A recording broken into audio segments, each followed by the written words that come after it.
get on the fact that there's no fathers in the black home. Let's talk about that. Stop. Poverty and crime, there's a positive correlation.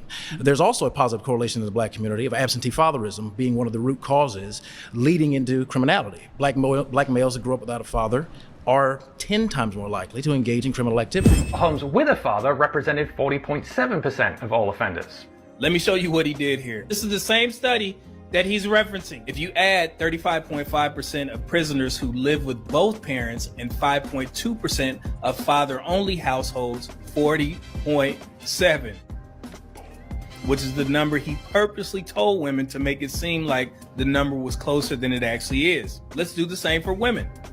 If you add 41.1% and 35.5%, children that grew up with mothers have a 76.6% chance of going to prison, a 35.9% difference from mothers and fathers. He actually did that on purpose because our women are sharing this information because they thought that it would make black men look bad. What is the root cause of there being less fathers present? Bad decision making on the part of the fathers. The narrative that most black men are deadbeat fathers is not just misleading, it's mathematically false. Today, we're about to dismantle that myth with verified data from the CDC, NCHS, Pew Research, and Bowling Green State University.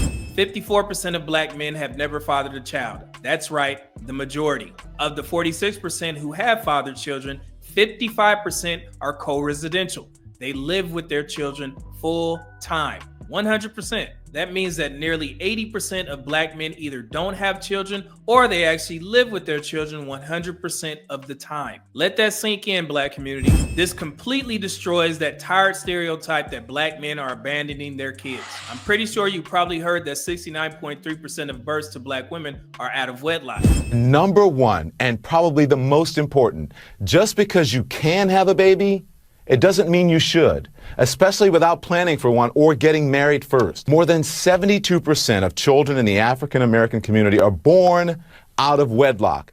That means absent fathers. Absent fathers. Absent fathers. But here's the catch. That doesn't mean that all those fathers are deadbeats, or even that there are 69.3% of black men involved.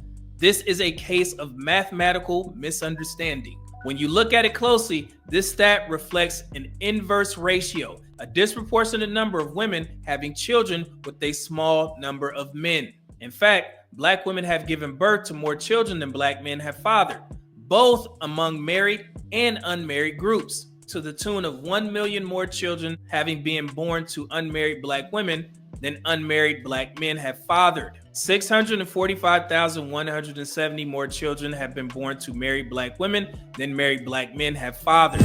So what does that mean? It means a small pool of men are fathering multiple children across multiple households, and women are repeatedly choosing them. Jay is here also, and we also have 5 other men.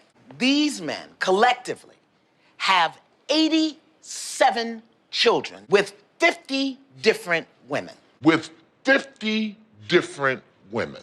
That is 137 people who are impacted by choices and decisions that you've made. No heat, no judgment.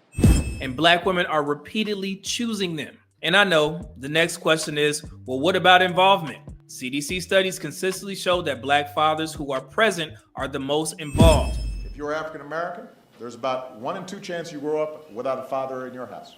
In fact, the overwhelming majority of black fathers live with their children. Now, in general in this country, fathers who live with our kids, and this busts all the stereotypes, across races, virtually all of us, it's about 98%, take care of our kids in all the major ways every day of the week or at least several days a week. And that includes bathing, feeding, helping them with homework, talking to them about their day.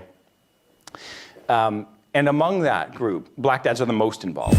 In such categories like feeding, reading to their children, attending school events, and providing emotional support. So to summarize, being unmarried does not equal being uninvolved. And also, fathering a child does not equal being a deadbeat.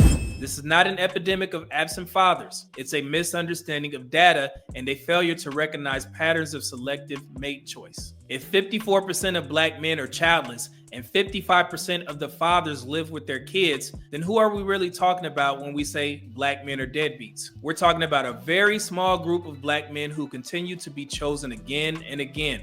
Often the least stable, least committed, and most problematic. So let's stop pretending that the entire Black male population is the problem.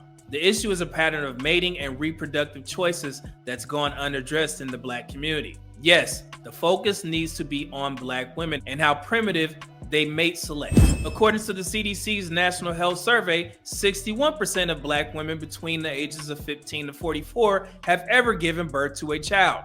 That's 6.4 million women. But 69.3% of those births were outside of marriage. So just like with the men, most of these children were born out of wedlock. I'll leave you guys with this. The Black community deserves the truth, not tired tropes. It's time we retire the deadbeat dad myth because the numbers tell a different story. One of commitment, presence, and responsibility by the majority of Black men. Let's hold individuals accountable, but let's stop slandering the collective. And maybe, just maybe, it's time to talk more honestly about the mate selection of Black women and the expectations that we have of them and dismantle broken home cycles. Our families are too important to allow lies to lead the conversation about Black fatherhood. Salute to you, Black men. Peace.